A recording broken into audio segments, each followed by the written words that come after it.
کہ جب اہل شام نے الگ حکومت اپنی قائم کر دی، حضرت علی کے مقابلے میں اپنی حکومت کا اعلان کر دیا تحکیم کے فیصلے کے بعد، اور اس پر خوارج کی ایک جماعت بن گئی، الگ ہو گئے، جنہوں نے پھر بڑی خوفناک جنگیں کی، بڑے زمانے تک وہ مسلمانوں کو نقصان پہنچاتے رہے۔ تو 3 خارجی اکٹھے ہوئے کہ جتنا فساد ہے نا اس کی جڑ ہے ایک عمرو بن عاص اور معاویہ بن ابی سفیان اور علی بن ابی طالب رضی اللہ تعالیٰ عنہ، ان تینوں کو قتل کر دو، فتنہ ختم ہو جائے گا۔ تو عمرو بن عاص اس دن آئے ہی نہیں، وہ مصر کے گورنر تھے، فجر کی نماز، تو جو ان کی جگہ آئے وہ مارے گئے، شہید ہو گئے۔ معاویہ رضی اللہ تعالیٰ عنہ پر اس نے وار کیا، لیکن وہ سر سے پھسل کے کمر پہ جا کے لگا اور کمر چھل گئی، لیکن اللہ نے زندگی بچا لی۔ تو عبد الرحمن بن ملجم جس نے حضرت علی کو شہید کیا، یہ آیا ہوا تھا کوفے میں، تو لوگوں نے کہا امیر المومنین یہ اس کے ارادے اچھے نہیں نظر آتے، تو اس کو ہم پکڑ نہ لیں۔ فرمان لگے تو مجھے پھر اللہ کی ملاقات کیسے ملے گی؟ میں تو تم میں نہیں رہنا چاہتا، میں تو اللہ سے ملنا چاہتا ہوں۔ حضرت علی کے ساتھیوں نے بڑی بے وفائی کی، بڑی بے وفائی کی، اس لیے میں کہہ رہا ہوں مظلوم ترین ہستی۔ بسر بن ابی ارطاط نے یمن پہ قبضہ کر لیا شام کے لشکر کی طرف سے، اور حضرت عبید اللہ بن عباس رضی اللہ تعالیٰ عنہ کے 2 بچے اپنے ہاتھوں سے ذبح کیے جیسے بکرا ذبح کیا جاتا۔ آل رسول کے 2 بچوں کو میں صنعاء میں اس مسجد میں گیا، وہیں ان کی قبریں موجود۔ تو حضرت علی بے قرار ہو کے نکلے کہ چلو اہل شام کے خلاف جہاد کریں، اور باہر شہر سے باہر جا کے خیمہ لگایا رات کو۔ صبح دیکھا تو ایک آدمی بھی نہیں آیا ہوا تھا، اکیلے تھے۔ تو پھر بڑے دکھی دل کے ساتھ واپس آئے اور اپنی داڑھی کو پکڑ کر کہنے لگے تو کب رنگین ہوگی؟ ایک دفعہ بیمار تھے تو کہنے لگے یا رسول اللہ مجھے لگتا ہے میری موت کا وقت آ گیا۔ میں نے کہا نہیں، تیری موت آئے گی جب اس خون سے یہ رنگین ہوگی، جب تیرے سر کے خون سے تیری داڑھی رنگین ہوگی اس وقت تیری موت آئے گی۔ تو اس جملے کو یاد کر کے کہتے تو کب رنگین ہوگی، تو کب رنگین ہوگی۔ چونکہ ساتھی ساتھ چھوڑ گئے تھے تو شدید قسم کی بے وفائی کا سامنا ہوا۔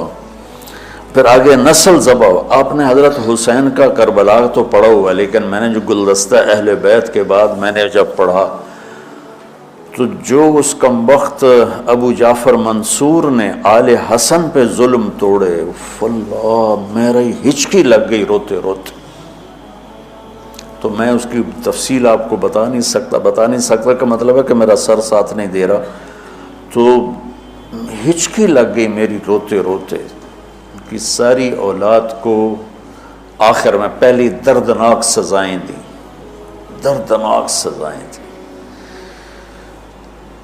اور پھر ان سب کو ایک کمرے میں بند کر کے چاروں طرف سے کمرہ ٹائٹ کر دیا، ہوا بند کر دی، گھٹ کے سارے شہید ہو گئے، اس کے تڑپ تڑپ کے سب اس میں شہید ہو گئے۔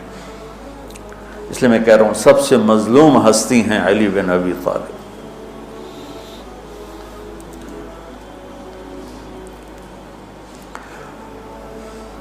تو فرمانے لگے اس کو پکڑو گے تو میں شہید کیسے ہوں گا؟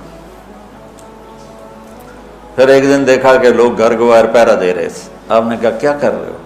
کہا جی وہ آپ کا خطرہ ہے، پہرا دے رہے ہیں۔ کہنے لگے کس سے دے رہے ہو؟ زمین والوں سے، آسمان والوں سے؟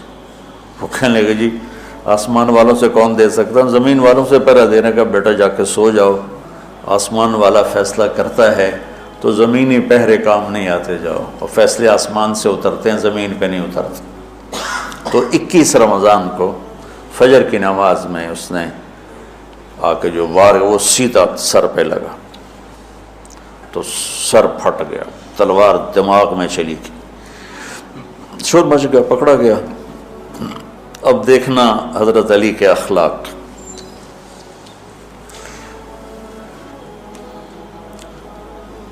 لوگ اکٹھے ہو گئے. حضرت زینب کو پتہ چلا تو وہ بھاگی بھاگی آئیں اور رونے لگی، واہ ابتا واہ ابتا.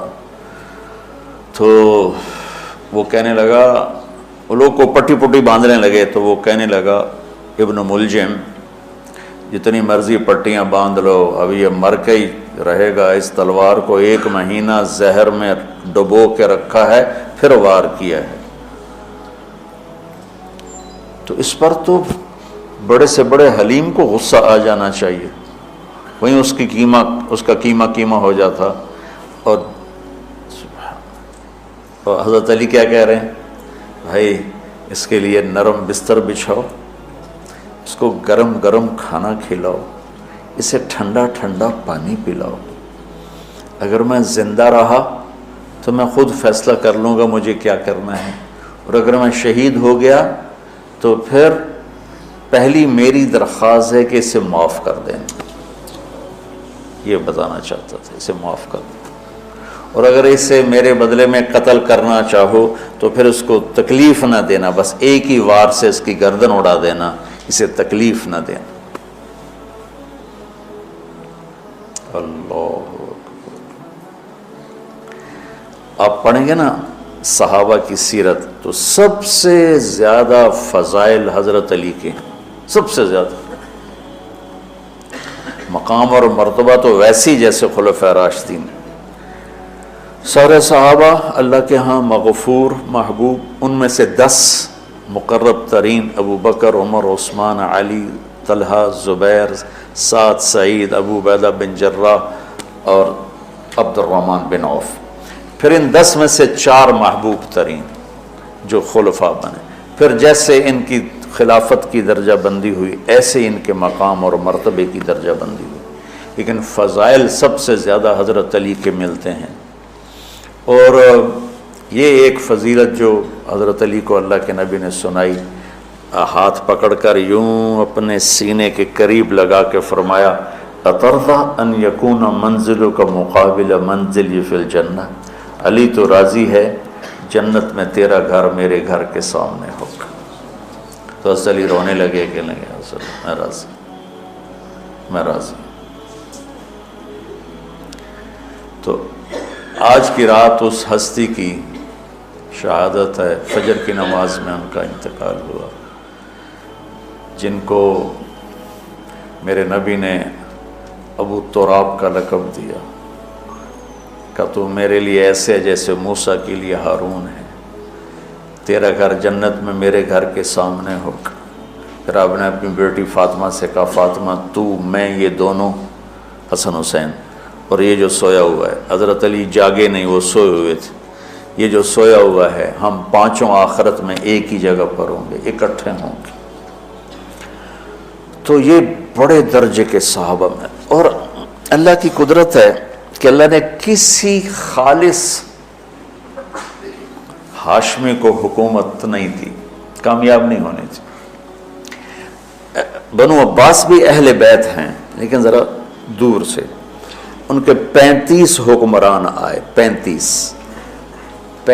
میں سوائے ایک کے سب کی مائیں ہاشمی نہیں تھی. پہلے ہاشمی خلیفہ بنے حضرت علی، والد کی طرف سے بھی والدہ کی طرف سے، اور وہ کہتے تھے تو کب رنگین ہوگی، اور موت مانگتے مانگتے یہاں تک کہ شہید ہو کے چلے گئے اور دکھوں بھری زندگی گزاری. وَلَقَدْ رَأَيْتُهُ فِي بَعْضِ مَوَاقِفِهِ وَقَدْ أَرْخَى اللَّيْلُ سُدُولَهُ وَغَارَ النَّجُومُهُ وَهُوَ قَائِمٌ يُصَلِّي فِي الْمِحْرَابِ قابضاً على لحيته يتململ تململ السليم ويبكي بكاء الحزين ويقول للدنيا إلي تغررت وإلي تشوقت وإلي تزينت وإلي تشوفت آه من قلة الزاد وبعد السفر ووحشة الطريق آيتها الدنيا غري غيري قد بتتك الثلاث عمرك قصير ومجلسك حقير وخطرك يسير من قلة الزاد وبعد السفر ووحشة الطريق. یہ درد بھری فریاد ان کی روز ہوتی تھی رات کو. ایسے تڑپتے تھے جیسے سانپ کا ڈسا تڑپتا ہے. اور ایسے روتے تھے جیسے دکھوں کا مارا روتا ہے۔